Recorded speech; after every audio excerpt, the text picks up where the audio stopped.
اس سے متعلقہ بھی ہو جانا چاہیے۔ وہ رات ایسی ہے کہ جس رات میں کی عبادت کو اللہ تعالیٰ نے 1000 مہینوں کی عبادت سے افضل فرمایا۔ لیلۃ القدر خیر من 1000 شہر، کہ لیلۃ القدر کی عبادت 1000 مہینوں کی عبادت پر بھی فضیلت رکھتی ہے۔ تو ہر مومن کا دل چاہتا ہے کہ ہمیں لیلۃ القدر میں عبادت کرنے کا ثواب مل جائے، مگر یہ کام ہے بڑا مشکل کہ وہ تلاش کرنی پڑتی ہے۔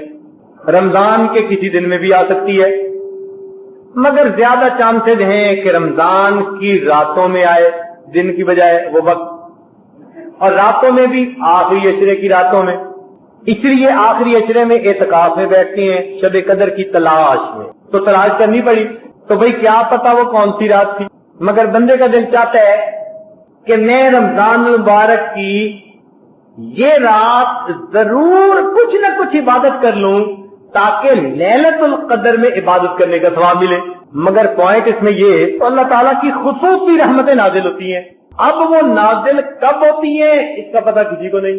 تو کیا پتا ہم نے عشاء کے بعد عبادت کی ہو گھنٹہ 2 گھنٹہ 3 گھنٹے، اور وہ 4 گھنٹوں کے بعد نازل ہوئی ہو۔ ہم نے 4 گھنٹے عبادت کی، وہ 5 گھنٹوں کے بعد نازل ہوئی۔ تو ممکن ہے کہ وہ رات ہم سوئے رہے، اور ممکن ہے عبادت بھی کی، تو وہ عبادت کی رات ہم نے عبادت پہلے ختم کی اور سو گئے، اور اس کے بعد وہ خصوصی رحمتیں نازل ہوئی۔ تو انسان کا دل کہتا ہے کہ کتنا اچھا ہوتا کہ ہم ان خاص رحمتوں کے نزول کے وقت میں اللہ تعالیٰ کی عبادت کرنے کا اجر پا لیتے۔ یہ تمنا ہے دل میں؟ کیوں جی، ذرا فرمائیے۔ سب کے دل میں ہے۔ آج آپ کو پھر ایک گر بتائیں اس خاص وقت میں عبادت کرنے کا۔ کراچی والے لوگ پریشان نہ ہو رہے ہو کہ پیر صاحب کہاں سے آ گئے گر بتانے والے، لیکن گر بڑا پکا، کوئی اس کا انکار نہیں کر سکتا۔ پکی بات ہوگی، ٹھوس بات ہوگی، اور یہ بات کرتے ہوئے میرے پاؤں کے نیچے چٹان ہے، ایسا گر بتائیں یا پھر کبھی۔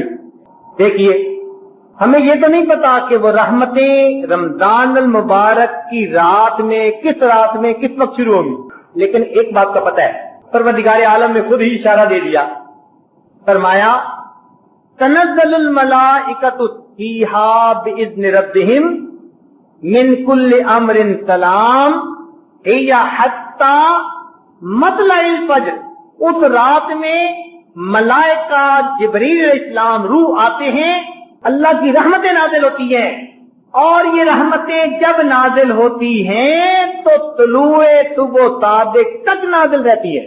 ہی حتی مطلع الفجر، جب تک فجر طلوع نہیں ہوتی یہ رحمتیں اللہ تعالیٰ کی جو آتی ہیں اس وقت تک چلی جاتی ہیں۔ معلوم ہوا کہ اگر ہم جیسا کوئی گنہگار بندہ ہر رات میں روزہ رکھنے کے لیے 1.25 گھنٹے پہلے اٹھ جائے اور 15 منٹ میں کھانا کھا لے، اور آخری آدھا گھنٹہ جو روزانہ کی رات کا ہے اس میں چند نفل پڑھ لے اور دروشی پڑھ لے، استغفار پڑھ لے، دعائیں مانگ لے، قرآن نے بتا دیا جب بھی وہ نازل ہونا شروع ہوں گی، جس حصے سے نازل ہونا شروع ہوں گی، کوئی نہیں جانتا ان کی ابتدا کو، مگر پروردگار نے انتہا کا اشارہ کر دیا۔ میرے بندوں میں بڑا کریم ہوں، تمہیں اشارے سے بتلا دیتا ہوں، اگر تم کمزور بھی ہو ان برکتوں کو حاصل کر سکتے ہو۔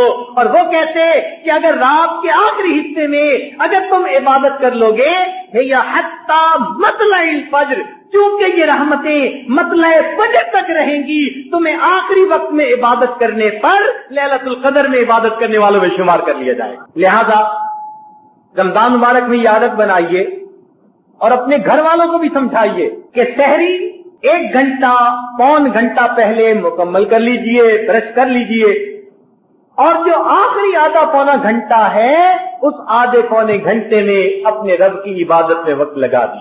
عورتیں بیچاری رات کو جاگتی ہیں، کھانا بناتی ہیں، مرد دیر سے اٹھ کر کھاتے ہیں، اور مردوں کو کھلانے کے بعد، بچوں کو کھلانے کے بعد جب خود کھانے کا وقت آتا ہے تو ان بیچاریوں کے پاس کبھی 10 منٹ ہوتے ہیں، کبھی 15 منٹ ہوتے ہیں۔ تو عورتیں بھی گھر کے مردوں کو یہ کہہ دیں کہ جی کھانا 1 گھنٹہ پہلے ہم تیار کر دیں گی، آپ اٹھیے، ہم سرو کریں گے۔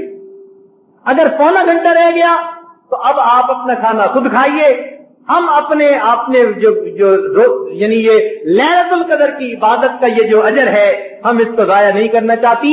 آپ برائے مہربانی ہمارے ساتھ تعاون کیجئے اور ہمیں اس آخری وقت میں فراغت دیجئے تاکہ ہم اس وقت میں عبادت کر کے اللہ سے مانگ سکیں. سارا سال جو پریشان رہے, لوگوں سے پریشانیاں بیان کرتے رہے, کیا بہتر نہیں کہ لوگوں کے پروردگار کے سامنے دامن پھیلا کر بیان کر لیں؟